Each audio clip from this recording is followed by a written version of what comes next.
Today on Will to Read, we're going to be reviewing Shadow of the Vulture by Regina Garza Mitchell, an entry in Death's Head Press's Splatter Western series. It's a tale which focuses around Mexican people around the time period that Texas has been annexed by the United States, which means it's time for a fiesta! No! Bad gringo! We're having a real discussion about this. And everyone at home probably thought this was going to be a chancla. But Latinx people are very diverse. My grandmother's used a hairbrush.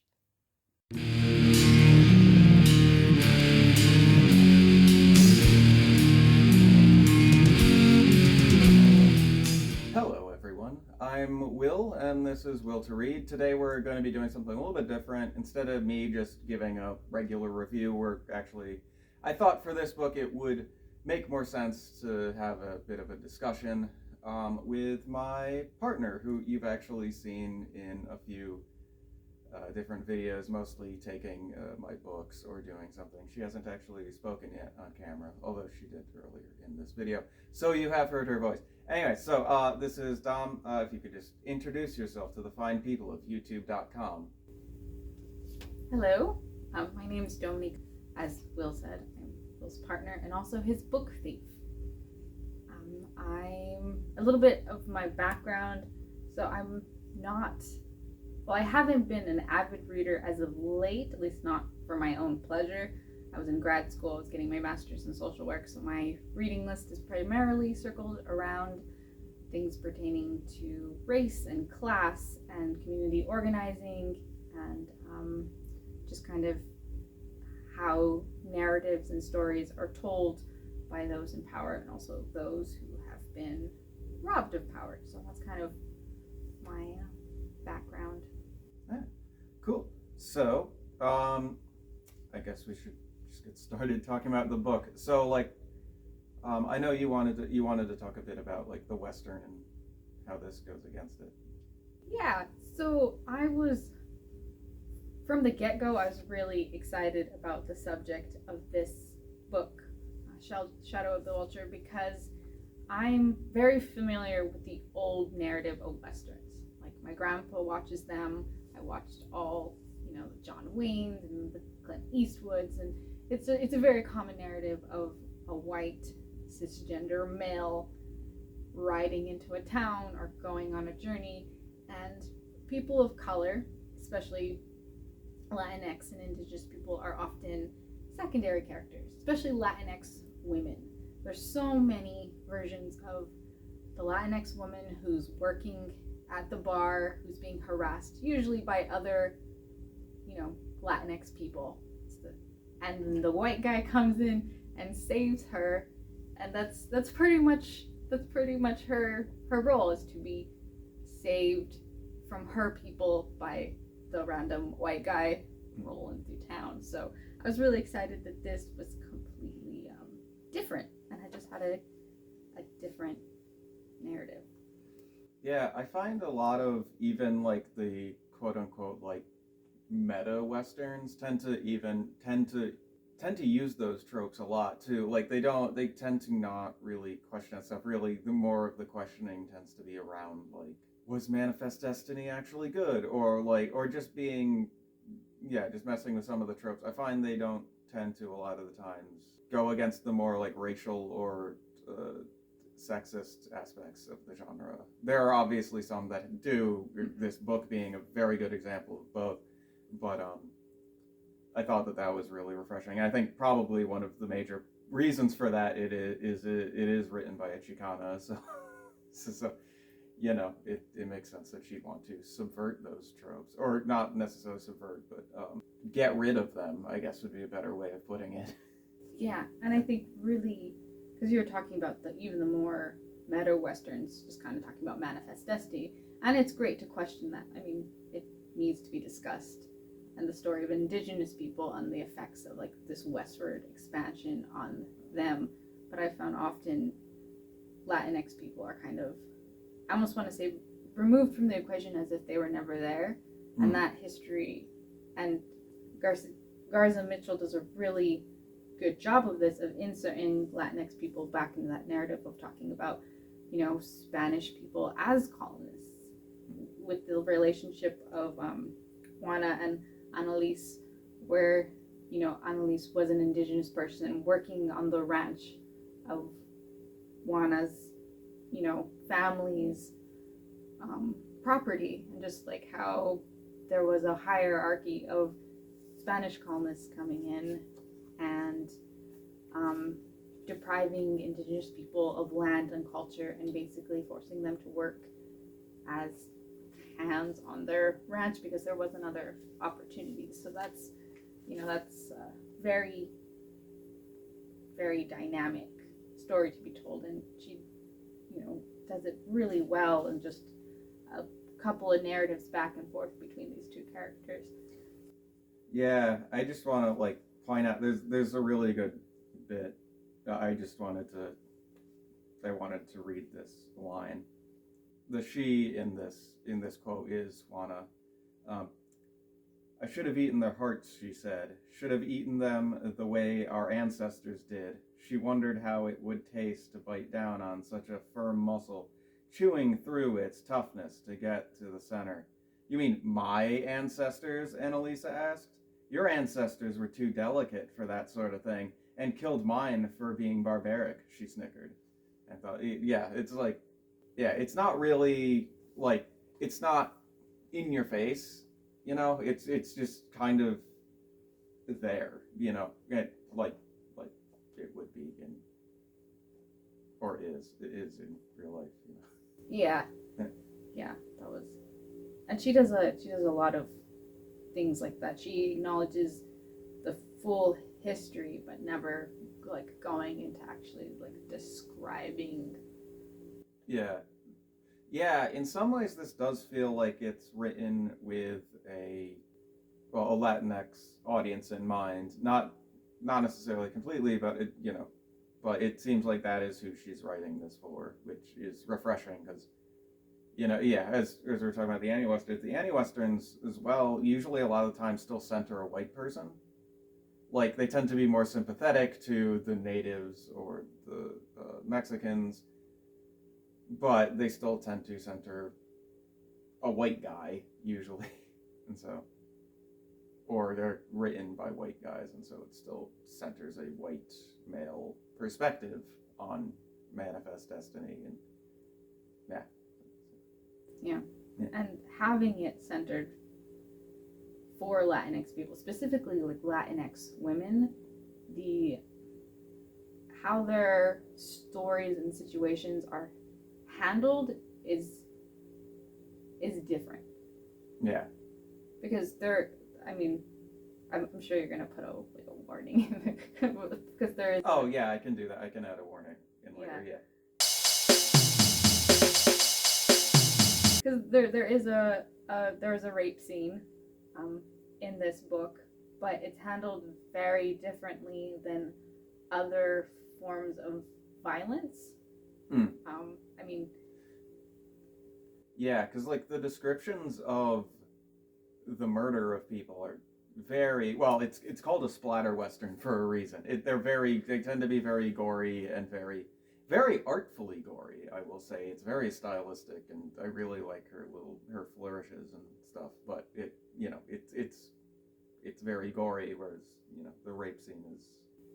It's more internal. Like it discusses the emotional and psychological impact that it has on the victim, but also it talks about her resiliency, because when she's actually attacked, it's talking about her thinking of, in a sense, disassociating to thinking of flying like a vulture and thinking of things beyond that moment, which not only steers away from describing in detail her assault and kind of avoids that almost touching the bounds of fetishizing or or sensationalizing the attack, and moving more towards her push to endure this moment and to to live past it, which Yeah, honestly, horror writers, or really anybody who's writing a rape scene, take note of this book, because like I've read so many, just like okay, the one that immediately comes to mind is the rape scene in the Hellfire Club by Peter Straub, which I haven't read since high school, but like it's meant to be horrifying, but still, like the way that it's described, it still could come across to someone as someone who, like, I don't know, had like a rape fetish or something. It could still be titillating, I guess, to an extent, which I find is usually the case in a lot of novels, especially written by men that have rape scenes. But this, like, I don't see any way that this can be fetishized, because again, it doesn't focus on the act; it focuses on her internal monologue and her disassociation, and so it gets more into it centers the woman rather than it centers the woman and the effect it has on her rather than the attack or the attacker. Yeah, which is very refreshing. Yeah. So, and maybe it's just me speaking as a social worker, but that fetishizing of violence against women, especially women of color, it just, it's just there's just comes a point where I personally just cannot find, like, I can't find the entertainment appeal. Yeah. I can't. It's hard for me to even appreciate the creativeness that goes into writing a scene like that. So I was really glad to see, but also not surprised, because it is a Latinx woman who's writing the scene. Yeah. But she decided to, write it differently and starkly differently than the other, scenes of people being killed and shot and stabbed. Yeah, I think that really stands out. I think unless you have more to say about the scene, I do want to wrap back around to those scenes of violence, because a lot of them, because usually they're like standalone chapters where you don't really know the characters that are the Latino. Usually, I think in all of the chapters where this happens, it's men. It's Latino men. Mm-hmm. And there is a very stark difference, and it really emphasizes the randomness and the brutality of those killings, and really emphasizes just like how brutal. This was not a peaceful annexation. This was not one where they just integrated the Mexicans into their society. It was really brutal and random, and just there was really no regard for the well-being of Mexicans during this time period. And just, yeah, some of the scenes, I think really the first one, which is the killing of Octavio and his group of like cattle herders, mm-hmm. What they were doing, by a group of Texas Rangers.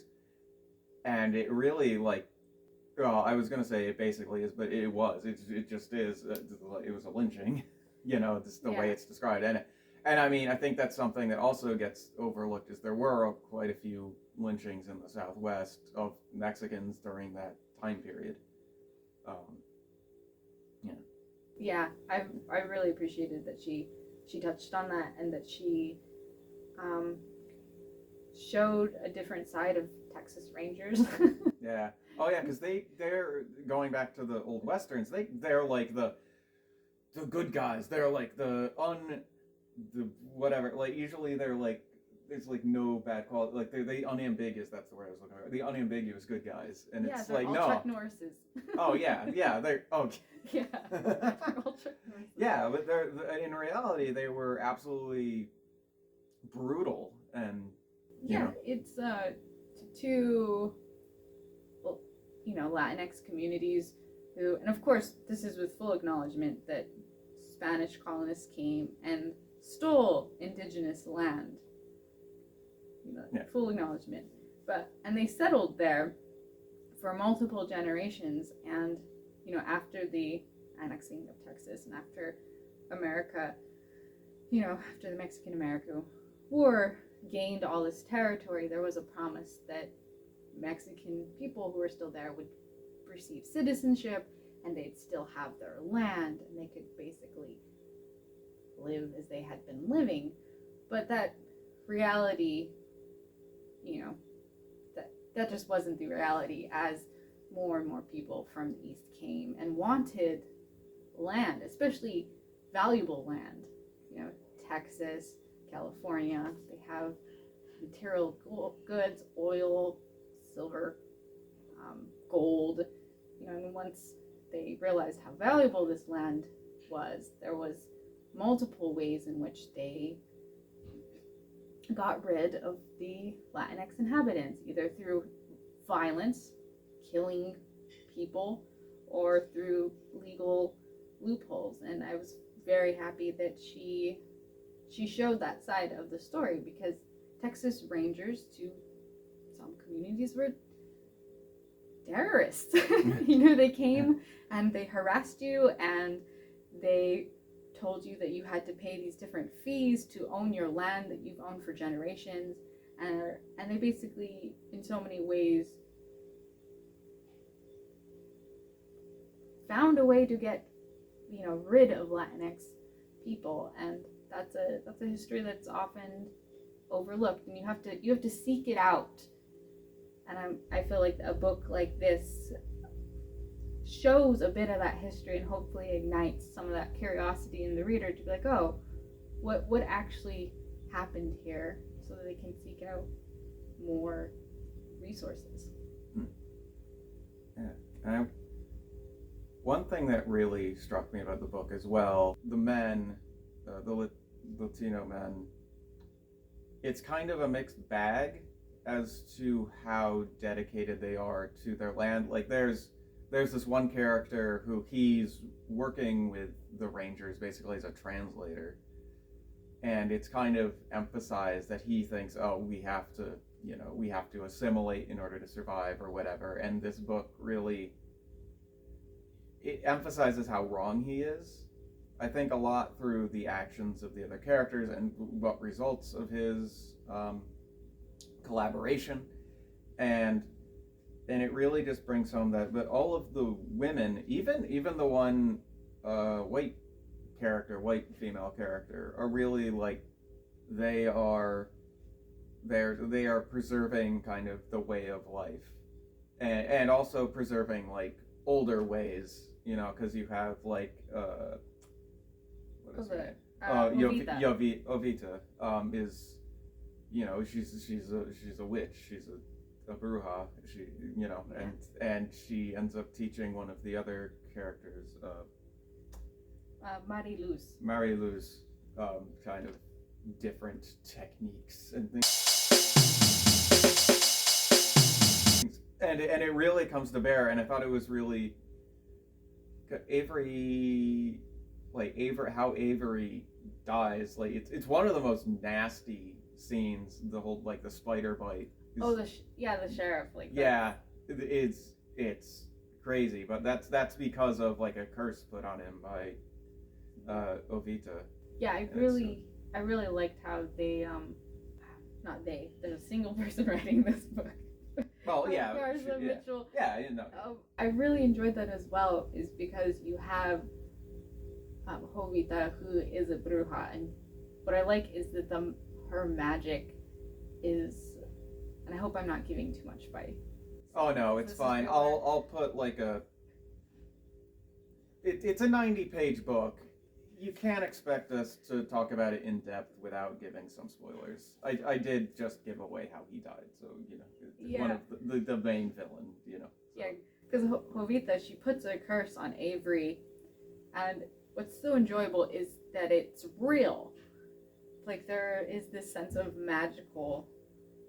I was gonna say magicalism. I don't think that's a word, but I understand what you mean. So it's a word now, if it's not already. Yeah, it's the magicalism of the. You're communicating effectively. Yeah, the music, the magic that she uses, and the magic that Marie-Luz uses, because being taught by Jovita, it works. Like Sheriff Avery, who's responsible for all these horrible deaths, he dies in this agonizingly, incredibly creepy way because the curse worked, and I really liked I liked that element. That it wasn't just like kind of like suggested like mysticism, like, oh, could it have been this or could it not have, like, no, it was that the Bruja one. Yeah. What did you, this is slightly changing the subject, but what did you make of Mary Lou's transformation at the end of the book? Because I have my thoughts on what it was supposed to symbolize, but I don't know. I have a complicated relationship with Mary Luz. okay. Because to me, she kind of represents a form of resilience through escapism that she has not chosen. Because, more spoilers. But, Mary Luz... I'll put a thing at the beginning. Mary Luz is the person who is sexually assaulted. And, she bears 2 children from this violence acted upon her, and she struggles with that. She struggles with raising twins who look like this man that attacked her, and that on top of her brother being killed by Avery and his men. Yeah, and then her sister-in-law dying in childbirth. Yeah. So it's just this accumulated trauma, and it she's not able to attack it head on like Juana is. Juana, she has this empowerment. She literally slays the problem. Oh yeah. Those scenes are so badass when she kills the cowboys. It's so cool. Anyway. Yeah, and then Jovita, who has this ability to curse. They have a power, and Mary Luz, she doesn't have those things. So her transformation in the end, I feel like I'm impressed because she was able to gain what she wanted, but at the same time, it's very tragic. Oh yeah. I feel like it's really, my interpretation was it's kind of like an embodiment of her just built up as resentment and just totally engulfing her, just becoming her being, and her now, because she's seen so much death, that's now all that she can, live off of. That was my thought. Oh. Yeah. Oh, yeah. Yeah. Yeah. when I say, because she doesn't transform into just anything. She transforms into like a chipmunk or whatever. Yeah. No, it's a vulture. Yeah. Yeah. I hadn't picked that up, but yeah. Was there anything else that you wanted to talk about before we give our final thoughts? No, I think we covered all our bases without, summarizing the entire. Oh yeah. Well, it's whatever. Yeah. It's 90 pages. Yeah. All right. So you can go first. Oh, final thoughts. My final thoughts are to read this book. I highly suggest that if you are, not from a Latinx culture that has roots within the Southwest, that you read this book along with other works by Latinx historians, that focus on the history of, the annexation of Texas and how America gained its southwestern territories. But yeah, I think overall, solid read. Yeah, I would also add to that list, I don't remember her name, but there's a very good work of, it's actually really foundational in the field of Chicana feminism, but it's Borderlands. it's very much focuses on like living in kind of like a cross-cultural area and stuff, and I think that yeah, that can add some context to it as well, on top of all the other things you recommended. But yeah, I would highly recommend this. It's written really well. It's a unique perspective on the Western genre, and one that is very badly needed. If you like the gore, it's got some really good gore, and yeah, it's also only 90 pages, so you can probably read it in a day if you really want to. So it's not a huge time commitment on top of that, and yeah, just read it. I'm Will. I'm Dominique. And this has been Will to Read. If you like this, like, subscribe, give it a thumbs up, and this is a new format. Just in the comments, let me know what you think of it, and we might do other ones. I know, I don't know, at some I point. get to keep the book, right? Well, I bought it. I mean, you can borrow it whenever. Bye.